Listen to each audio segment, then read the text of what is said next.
Before my husband went abroad, he asked me, heavily pregnant, to take care of his sick father and paralyzed mother for him, and I did as he asked. From then on, prenatal checkups were done alone, childbirth was faced alone, and dealing with the child's illnesses and the elderly's passing fell solely on me. 20 years later, a group of journalists appeared before me. Mrs. Jew, hello, what are your thoughts on Mr. Jew leaving all his inheritance to you and your son? Only then did I learn that after going abroad, he had suffered a brief memory loss and later became a billionaire CEO. As for the in-laws who had driven me out, they were now living in the best nursing home. He is a filial son, living a glorious life. Yet he has let down only me and our child. Where was he when our child was beaten and left with a crippled leg? Where was he when I had to beg everywhere because I couldn't afford our child's tuition? When the child and I were changing light bulbs at our doorstep to earn money, a group of reporters suddenly barged into our home. They held cameras in their hands, and the flashes grew increasingly intense, almost blinding us. I was stunned for a moment. What was this about? In these times, even a small-time worker like me, a commoner making a living by replacing light bulb filaments, could attract an interview. A gilded business card was suddenly handed to me by a well-dressed middle-aged man. Mrs. Jew, hello, I am Mr. Jew's lawyer. This is my card. The car to take you and your son home is already waiting outside. Before I could react, a barrage of questions was thrown at me, with the first reporter leading the charge. Mrs. Jew, hello, how do you feel about Mr. Jew leaving all his inheritance to you and your son? Are you overjoyed? But who is this Mr. Jew? Do I even know him? Why would he leave his inheritance to us? My mind is filled with question marks. I'm lost. And so is my son. He was once a victim of school bullying, had his leg crippled by beatings, and later became extremely introverted. You must have the wrong person. My mom isn't any Mrs. Jew, and my father has been missing for almost 20 years. The middle-aged man awkwardly took out a letter and showed it to me. This is your husband's handwriting, isn't it? Due to certain circumstances, he later changed his name to Levi Jew. You are indeed the person I'm looking for. Then he handed me another yellowed black and white photograph, and the man in the picture was unmistakably my beloved Levi. He, looking exactly as he did before he went abroad, with mixed emotions. My child and I followed the young man's gesture and boarded the luxurious car waiting for us outside the door. 5 hours later, the luxury car entered an upscale villa community. After navigating several winding roads, it finally stopped in front of an extravagant villa. By then, my son and I were already somewhat exhausted from the long journey. As I supported my son and walked into the villa's living room, my eyes were met with an overwhelming sea of white. The man I hadn't seen in years had long since turned into a giant black and white photograph. In the picture, he looked neat, dressed in a meticulously buttoned-up Zhongshan suit, clean-shaven, with the corners of his mouth slightly upturned, as if greeting me, on the table before the memorial portrait. Aside from flowers and candles, there was also a bowl of oranges and a plate of sunflower seeds, all things I used to love eating. He's dead. He actually died just like that, without a word. I still had a heart full of resentment and grievances I hadn't vented at him. How dare he die like this? He hasn't even seen his son yet, nor has he held him, not even once. His death turned our decade-long resentment into a farce. All the mourners who came were wealthy people of local fame and status. They are his friends or work colleagues. When they saw my son, they were all astonished, saying he looked exactly like his father, as if they were two faces carved from the same mold. They said, "It seems you've been doing all right these years. The child has grown so tall and matured. With this money, any grudges should vanish like smoke. You can live well from now on." But they overlooked my son's limping leg and ignored the hardships and suffering we've endured all these years. Choking back tears, I waved my hand to signal them to stop talking. I don't need their generosity at others' expense. That money might be a lot, but it can't spare me 20 years of hardship, nor can it make up for the pain of my son growing up without a father. During all those years he was abroad, every day I seemed to be longing to see him again, hoping he had some unspoken difficulties that kept him from returning to us. Occasionally, I would even wonder if he had met with some accident abroad, leaving him no chance to come back to us. But later, I clearly heard that his parents, who had refused to leave after we were driven out, were specially taken care of by people he sent. I admit he's now a wealthy and powerful boss, he's impressive, he's filial to his parents, and he's also very generous with us, yet I can't feel the slightest bit of happiness. Perhaps he's been fair to everyone, but not to me and our child, seeing our grief. His lawyer took the initiative to apologize on his behalf. I know President Jew did many things wrong, but I hope you can forgive him, considering he's already passed away.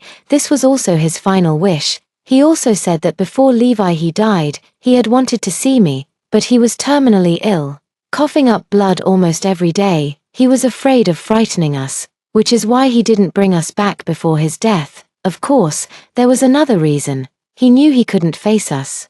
He lacked the courage to meet our eyes, filled with grievance and hatred. In the suicide note the lawyer handed me, he wrote, "I owe you an apology. I didn't know that after I left, my parents would treat you so harshly, blaming your presence for my reluctance to return home. I owe you this apology." But could this apology ever make up for the harm I suffered? He must have investigated it later, right? After his father developed Alzheimer's, he would throw feces at me, even in his confusion.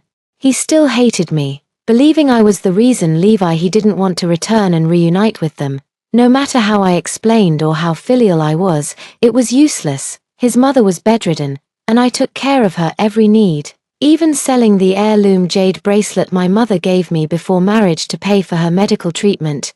Yet, influenced by others, she wrote a will early on, leaving the house to her nephew instead of me or our son. We were mocked by those around us.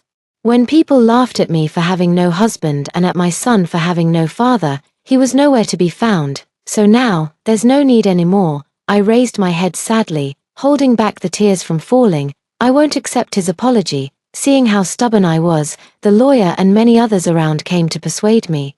The lawyer said that he had achieved fame and success by then. If he had wanted to find another partner while he was alive, he could have easily found someone, not just like me, but even a 20-year-old college student. Yet he never sought another. He refused to see us. Partly because of his poor health and the fact that he had lost his fertility early on, he was afraid I would look down on him for being inadequate. The lawyer also said that when he came looking for us 10 years ago, my child and I had already been driven out by my in-laws. At that time, personal identification information wasn't yet interconnected online, so despite trying many methods, he couldn't find us. Moreover, there was a reason he hadn't returned to the country for so long back then. He had gone abroad for business and encountered a bombing incident. He suffered from temporary amnesia for a few years and didn't intentionally abandon or neglect us. But no matter the reasons, he ultimately missed the most important 20 years of my life. As an entrepreneur, he was successful, but as a father and a lover, he failed. Faced with such a large inheritance, my son was not swayed by it and instead refused it. He said, "If I choose to forgive you, it would mean disregarding all the suffering my mother endured over the years. If he had divorced her properly, my mother could have remarried with me or escaped the shackles he imposed, living her life freely. Where was he when my mother was being beaten with a cane by my grandfather? Where was he when my grandmother had her nephew drive us out of our home? Does he know we've slept on the streets, or that we've rummaged through trash bins for food? Does he know why I was beaten until I became lame? Others mocked me as a fatherless bastard, bullied me with no one to avenge me. I hate him." After saying this, my son tore off the mourning clothes someone had forced onto him and limped out of the living room, choosing to wait for me in the yard. He never had a father before, and he doesn't need one now. I didn't want to stay either, not as Levi his widow, letting others scrutinize my wretchedness. But the people in this building wouldn't let me and my son leave, saying, "Is it so hard to just put on a show for these few days of mourning?" We had no choice but to stay. On the day of the funeral, at the memorial hall, it was that same lawyer again who brought his urn before me. "Say something to him, he's about to be buried." I thought for a long time, but my mind was blank except for one word: deserved. But this phrase doesn't fit. The dead should be respected above all, yet I didn't want to say something insincere. So I told him, "In the next life, let's not meet again.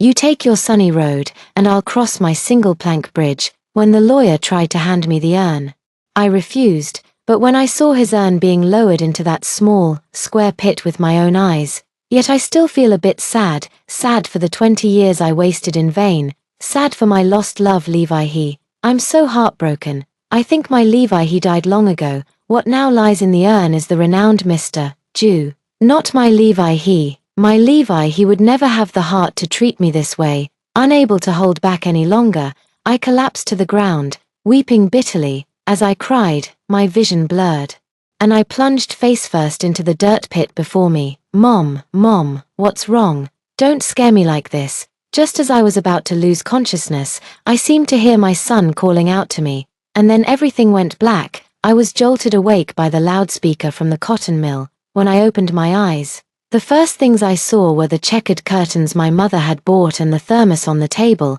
I felt a bit dazed. This scene was so familiar, so comforting. Why are you still in bed? Come and eat. I made you fried eggs and prepared milk. When my mother's gentle voice came from the direction of the living room, I found myself in tears without realizing it. My parents were factory workers, and by the late 1980s, our family was considered relatively well off. If I had listened to them back then and married someone of equal social standing, instead of ignoring their advice and choosing the so-called golden boy Levi he, stepping into the quagmire of his family, I could have lived a comfortable life. My parents wouldn't have cut ties with me, refusing to see me for the rest of their lives. In my previous life, they were so angry at my disobedience that they didn't even tell me which hospital my mother was in when she fell ill, and when they passed away, they forbade me from attending their memorials. Yet it was these very same heartless parents who, when I was at my most desperate, had a relative pass me 1,000 yuan, telling me not to die on the side of the road. They did care about me, but the rift between us was an undeniable fact, beyond repair. And now, I haven't completely fallen out with my family because of Levi he.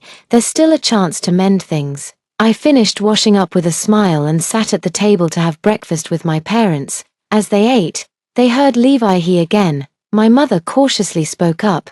That partner of yours, if you can break up, you should.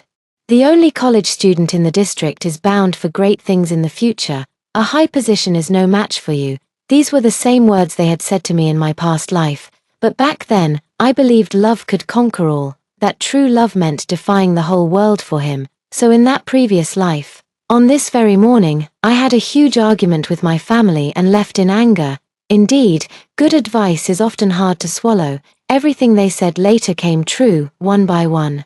I stirred the milk in my bowl, then nodded earnestly. Mom, I'll listen to you. I'll bring up breaking up with him later. I've thought it through. He's capable and ambitious, but he's not the right one for me. My parents exchanged glances, both looking quite pleased. My dad even pulled out 800 yuan from an old magazine in the cabinet and handed it to me. He's given you quite a few things before. Return what you can, and use this to compensate for what you can't.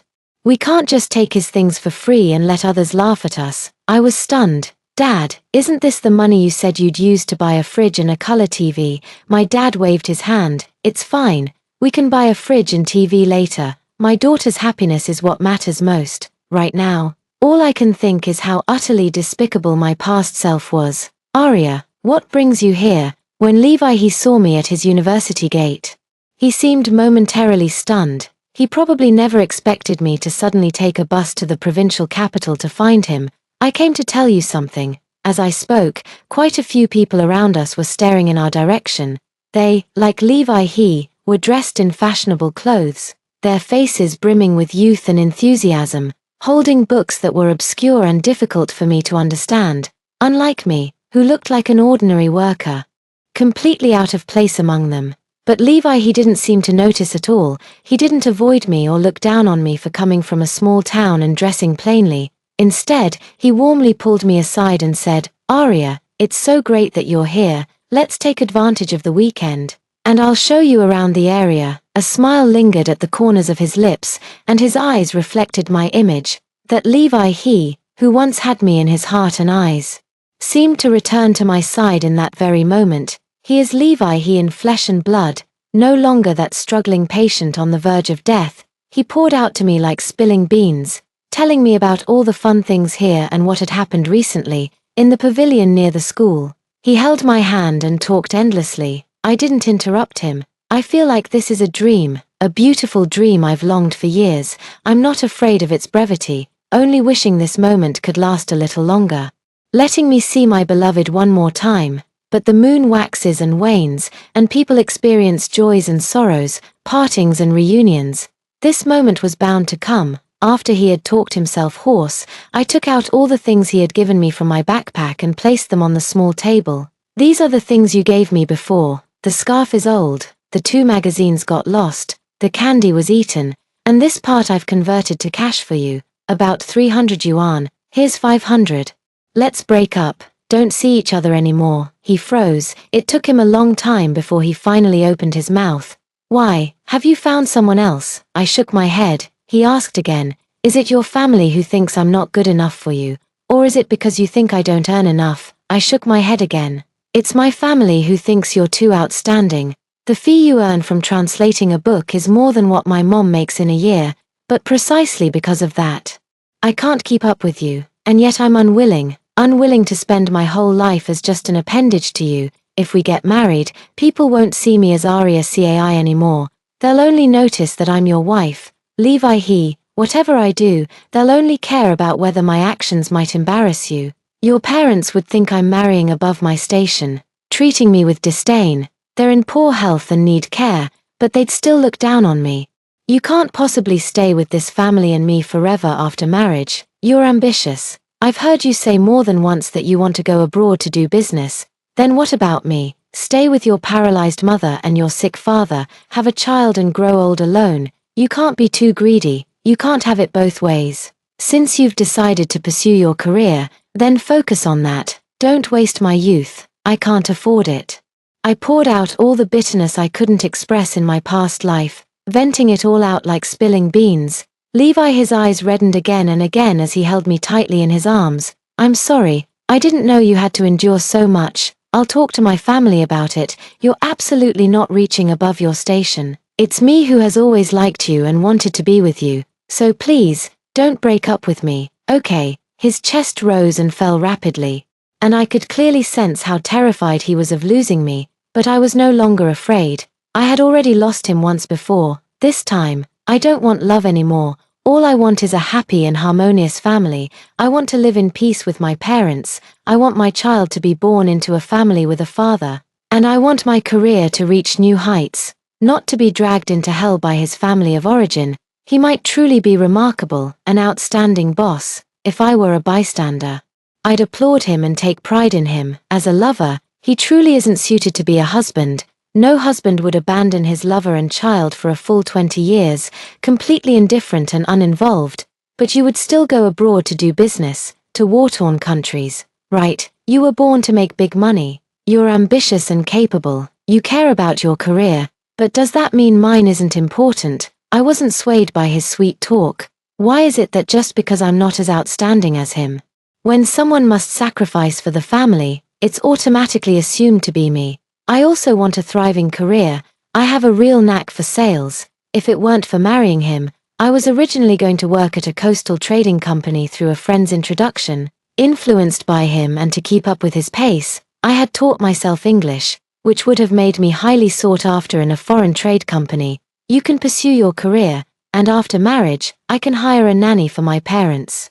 He refused to let go, even making empty promises. What if I suddenly can't reach you, don't have money to hire a nanny, or if I suddenly get pregnant, what should I do then? Have you thought about that? Only now do I realize how selfish he is at his core. He says he loves me deeply, but in truth, he loves himself the most, his own future. He opened his mouth but said nothing, tears falling first. He knew he couldn't persuade me to continue our relationship today. After a long silence, he finally said, I'm sorry, I used to think things were too simple. Let's take some time to cool off for now. I don't agree to break up, but I won't come looking for you either. As for that money, you take it, I don't need it. After saying this, he carefully packed up the items I had returned, one by one, and staggered away. Watching his devastated expression, I couldn't help but feel the same way inside. I know it might be hard to convince him to break up right away.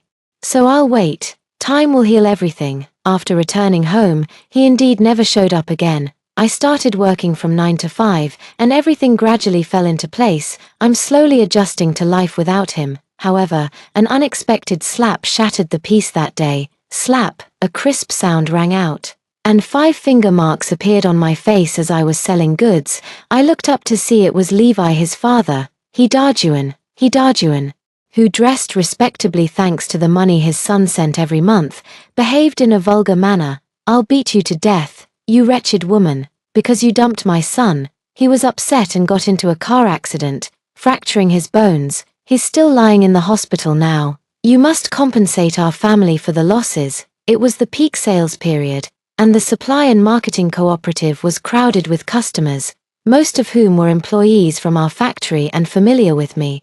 Upon seeing the commotion, some customers stepped in to mediate, while others gathered around to watch the spectacle. My anger flared up instantly. I have nothing to do with him in this lifetime, so there's no need to yield to him at every turn. I lashed out directly. "Your son and I broke up peacefully." "What do you mean by dumping?" "If he got sick from anger after the breakup, that's his own pettiness. What does it have to do with me?" "When we split, I returned everything that needed to be returned. I owe your family nothing, so stop throwing your weight around here. If you don't leave now, I'm calling the police." Hidajuan probably never expected me to talk to him like this. His eyes bulged with rage as he started spewing filth. "I'm your elder. How dare you speak to me like this? You dated my son. Everyone knows it. If you don't marry him, you'll be nothing but damaged goods. Let's see who'd want you after this." So this was his game. He thought smearing my reputation would leave me with no options but to obediently marry his son. But in my previous life, I lived to the age of 40 and had seen a world where divorce was no longer scorned. My perspective was broad, and I refused to be confined by such narrow-mindedness. "What kind of elder are you?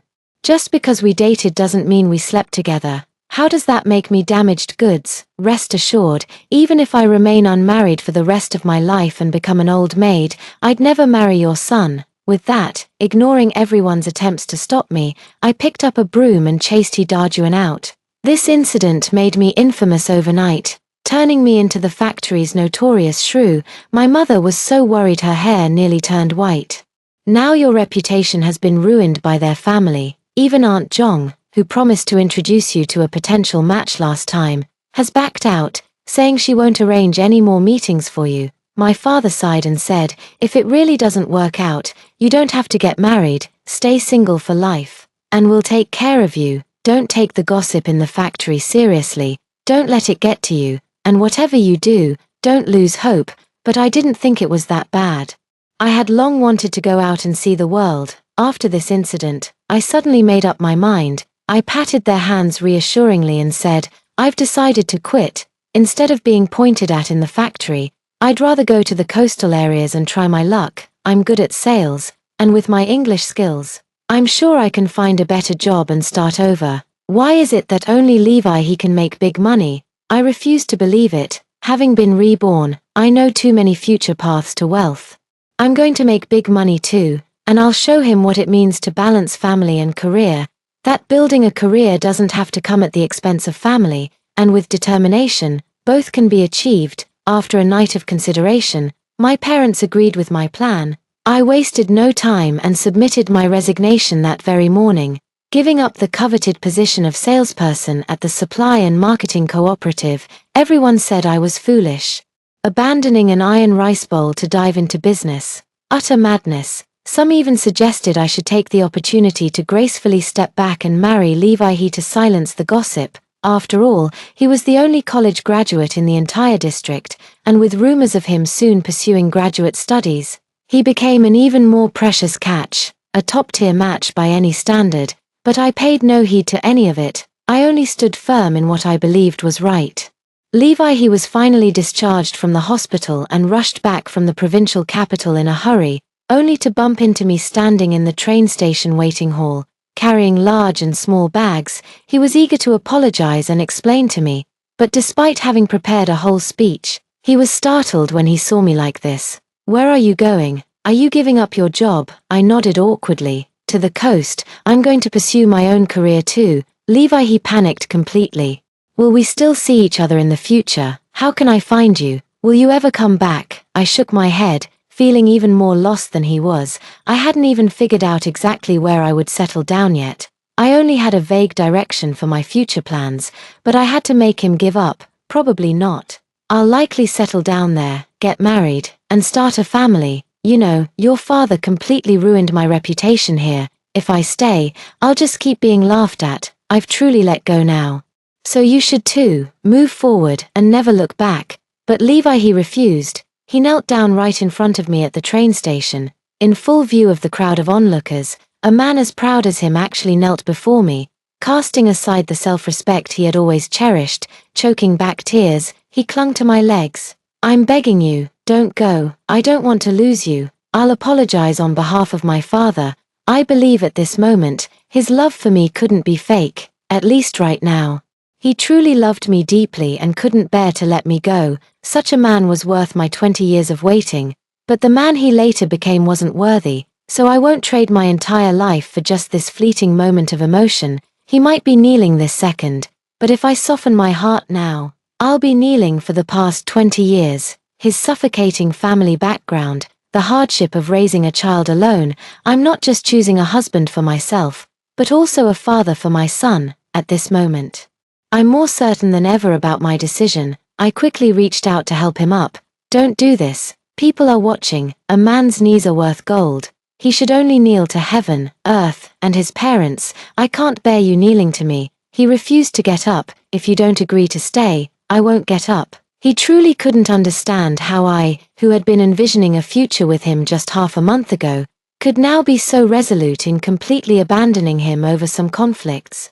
I immediately knelt down, kowtowing to him several times with loud thuds, even bruising my forehead. Is this enough? I beg you, don't appear before me again. You can't give me what I want. I only have this one life, and I want to live it for myself. Please, let me go. Okay, then. As he stood there utterly shocked, I decisively dragged my luggage and ran toward the ticket gate. He shouted after me, wait for me. 10 years, just 10 years. Okay, I didn't respond. This time, I was finally going to run toward my own life. Later, I learned from mutual high school classmates that after returning, he had a big fight with his parents and resolutely went abroad to start a business. In this life, since he didn't need to marry me, he had no reservations. So he went abroad earlier to make his way, thus avoiding the bombing incident that had caused his brief memory loss in his previous life. As for his parents, he had a friend arrange for professionals to take care of them, allowing them to move into a nursing home early and live a comfortable life. But from that day on, they never saw their son again, only occasionally receiving brief letters from him, a few sparse lines urging them to stay well and not to worry, because they caused me trouble, forcing me to flee far from home. An eternal rift formed between me and my son. The days of fatherly kindness and filial piety could never return. We met again 10 years later at a high school reunion. This time, without amnesia or any attachments, he achieved success much earlier than in his previous life. It took him 10 years to accomplish what had taken him 20 years in his last lifetime.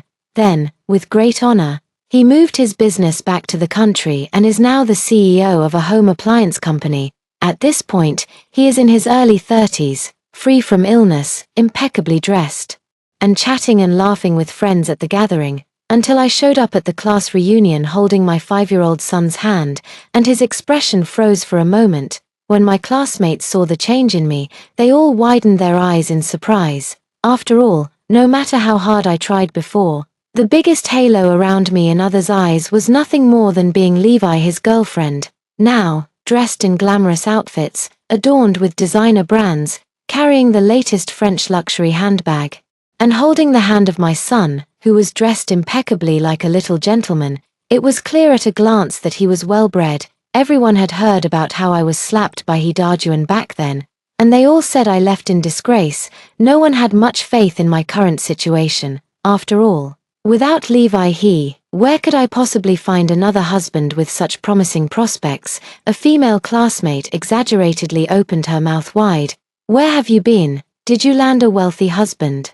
I shook my head and laughed. Why must a woman's achievements always be attributed to a man? I handed each of them my business card. Let me introduce myself. I'm now the owner of a foreign trade company. I earned all of this myself. My husband is actually my competitor. I'll introduce you to him when I have the time. I am no longer that down-and-out mother hiding in street corners selling goods at a stall, and my son is no longer the lame child without a father from my past life. Nor does he have to endure a childhood full of absence anymore. My business card reads Chairman of Aria Foreign Trade Co., Limited. I've achieved my dream. My company pays over $5 million in taxes annually, proving that I too can succeed. Amidst everyone's astonishment, they gathered around me and Levi each offering their praises. This time, I was no longer just a supporting character in his life. I had earned the recognition of others, as the gathering was nearing its end. I was leading my son out of the restroom when Levi stopped us. He lowered his head and asked me in a hoarse voice, "Can we talk in private? I won't do anything to you." I nodded and gestured for him to move to the balcony at the side of the hallway. However, after briefly entrusting my son to a female classmate I used to be very close with, I followed him to the balcony. The hallway was on the 3rd floor, and from this balcony, one could see far into the distance. The distant mountains were like dark eyebrows, while nearby stood tall buildings and birds soaring freely across the sky. Everything is thriving and full of vitality. I think we should all look forward. Levi, his hand, holding the pocket watch I once returned, trembled. "I thought you would wait for me. This time, I tried so hard. I achieved in 10 years what would normally take 20. I thought we had a chance to be together, but I was still a step too late." I nodded. First acknowledging his efforts with relief. "I heard about it. You're amazing." Then I said, "But if I had stayed where you wanted me to, waiting for you, and now you're a big boss while I'm laid off and selling goods at a street stall, we wouldn't have had a good ending either. Your family would still oppose us being together, thinking I'm not good enough for you. At first, we might be sweet, but then we'd start arguing, having disagreements. The unequal social status would keep our conflicts alive, eventually leading us to divorce." Levi shook his head. "I'm not saying you shouldn't pursue your dreams. Waiting for me and starting a foreign trade company with me aren't mutually exclusive. We've been given a second chance. And this outcome feels so regrettable to me." But he seemed to forget. I'm not left with only the option of waiting for him. I did love him, but first and foremost, I am myself. I have the right to make any choice. I can choose to wait, and naturally, I can also choose not to. The lessons from my past life have led me to choose not to wait. Rather than waiting for someone else to give me hope, begging for scraps, I prefer to be the one who creates hope for myself. I told him, "My husband is different from you. He doesn't need me to wait for him. He has always grown and strived alongside me. We walk the same path, inspiring each other to become better versions of ourselves. He has never asked me to sacrifice anything. I am very fortunate to have met a wonderful husband who understands my longing for dreams. He wants me to succeed even more than I do and is proud of me. Nor do I need to look up to him, because he will always stand side by side with me." These are things that Levi may never understand. He is a shining, favored child of heaven, always putting himself at the center. Before leaving, Levi asked me in despair, "In this lifetime, do you still resent me?" I shook my head and calmly told him, "I don't blame anyone anymore. People must look forward and not keep themselves trapped in the past. I've moved on, and you should try to move on too." As I left, I faintly heard his muffled sobs, but I didn't look back. I went to the private room, took my son's hand, and walked downstairs with him. My husband was there to pick us up, waiting downstairs, even though he's as busy as I am, yet whenever possible, he makes time for us to be together, because love is enduring companionship. After that day, we never saw each other again. He was busy expanding his empire, making it bigger and stronger. I was busy raising children, making money, and traveling the world with my husband. However, perhaps because of that unresolved hurdle, even after being reborn and possessing a young body again, he never remarried in his lifetime, rarely saw his parents, and drew a circle around himself as a prison, forever confining himself to that past relationship, taking endless pleasure in it. Later, I heard from an old classmate that before his death, he held that pocket watch in his hand. Inside its cover was a photo of me from my youth.